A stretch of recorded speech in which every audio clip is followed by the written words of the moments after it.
यह कहानी एक छोटे से गांव के एक लड़के की है जिसका नाम नीलू था। नीलू अपने परिवार के साथ एक पुराने घर में रहता था। घर काफ़ी बड़ा था और उस समय वह थोड़ा पुराना हो चुका था, लेकिन नीलू को इसमें कोई डर नहीं लगता था। वह अक्सर छत पर रात में सोने जाता क्योंकि उसे रात की ठंडी हवा और चांदनी बहुत पसंद थी।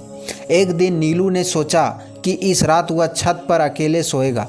उसका मन था कि पूरी रात आकाश में चमकते हुए तारे देखें और आराम से सोए।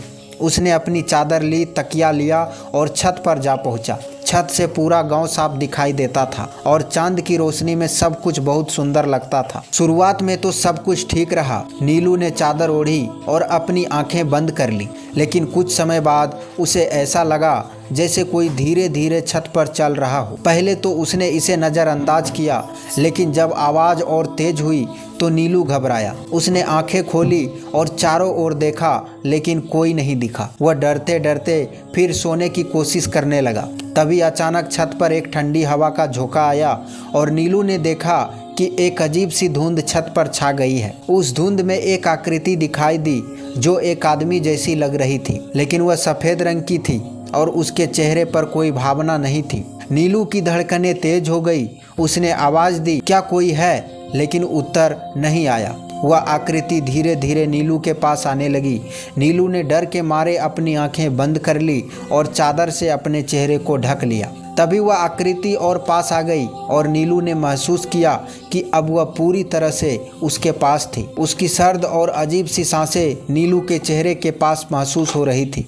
नीलू डर के मारे कांप रहा था। वह सोच रहा था कि यह क्या था और क्यों उसकी ओर आ रहा था। अचानक एक तेज आवाज़ आई, तुम क्यों आए हो यहाँ? नीलू डरते हुए बोला, मैं तो बस सोने आया था।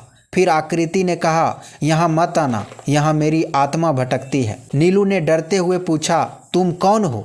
और वही आकृति बोली, मैं उस घर का पुराना मालिक हूँ जो तुम अभी रहते हो। जब मैं जिंदा था मैंने इस घर में कई गलतियाँ की थी, अब मैं यहाँ बंधा हुआ हूँ। नीलू की आंखों में डर और चकराहट थी। उसे समझ नहीं आ रहा था कि क्या करे। वह डरते हुए चादर को अपनी आंखों से हटा दिया और फिर आकृति को देखा, लेकिन वह आकृति अब दूर जा रही थी और धीरे धीरे धुंध में गायब हो गई। नीलू ने उस रात के बाद कभी अकेले छत पर सोने की हिम्मत नहीं की। वह समझ गया था कि पुराने घरों में कभी कभी कुछ ऐसे राज छिपे होते हैं जिन्हें हमें जानने की ज़रूरत नहीं होती।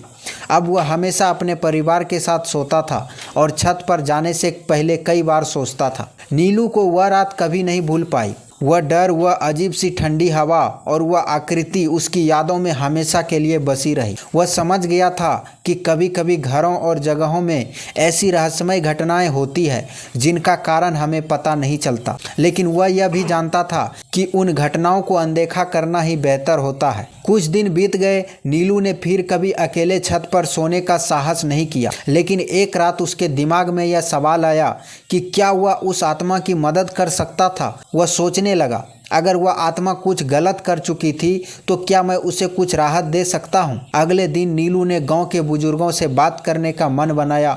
वह बुजुर्गों से सुनना चाहता था कि इस घर के बारे में क्या रहस्य छुपे हैं। गांव के एक बुजुर्ग ने नीलू को बताया कि यह घर पहले एक बड़े और अमीर परिवार का था। घर का मालिक एक अच्छा इंसान था, लेकिन उसकी पत्नी ने उसे धोखा दिया और घर में अजीब सी घटनाएं शुरू हो गई। उसके बाद घर के मालिक ने आत्महत्या कर ली और उसकी आत्मा कभी शांत नहीं हो पाई। यह सुनकर नीलू को समझ में आया कि वह आकृति उसी आत्मा की थी और वह आत्मा अब भी अपने अधूरे कामों के कारण शांति की तलाश में थी। उसने यह निर्णय लिया कि उस आत्मा को शांति देने के लिए कुछ करेगा। नीलू ने गांव के कुछ लोगों को इकट्ठा किया और पुरानी हवेली में एक छोटी सी पूजा आयोजित करने का निर्णय लिया। वह सब ने मिलकर उस आत्मा के लिए प्रार्थना की ताकि वह शांति से आगे संसार में जा सके। पूजा के दौरान नीलू ने दिल से प्रार्थना की, हे आत्मा, अगर तुम सच में परेशान हो तो मैं तुम्हारी मदद करना चाहता हूँ। तुम्हें शांति चाहिए और मैं तुम्हारी मदद करूँगा। पूजा के बाद नीलू और बाकी सभी लोग यह देखकर चौंक गए कि हवेली में अचानक एक अजीब सी शांति छा गई। वह ठंडी हवा, वह धुंध और वह भूतिया आकृति कहीं गायब हो गई। यह महसूस हुआ कि अब आत्मा को शांति मिल गई। नीलू को अंदर से सुकून मिला। उसे लग रहा था जैसे उसने किसी की मदद की हो और अब वह आत्मा चैन से विश्राम कर रही हो। नीलू अब बहुत कुछ सीख चुका था। वह जान गया था कि कुछ जगहें और घटनाएं सिर्फ डरने के लिए नहीं होती, बल्कि उन्हें समझने और शांति देने की भी ज़रूरत होती है। अब नीलू बिना डर के छत पर सो सकता था, क्योंकि वह जानता था कि उस घर के पुराने मालिक की आत्मा अब शांति से विश्राम कर रही थी।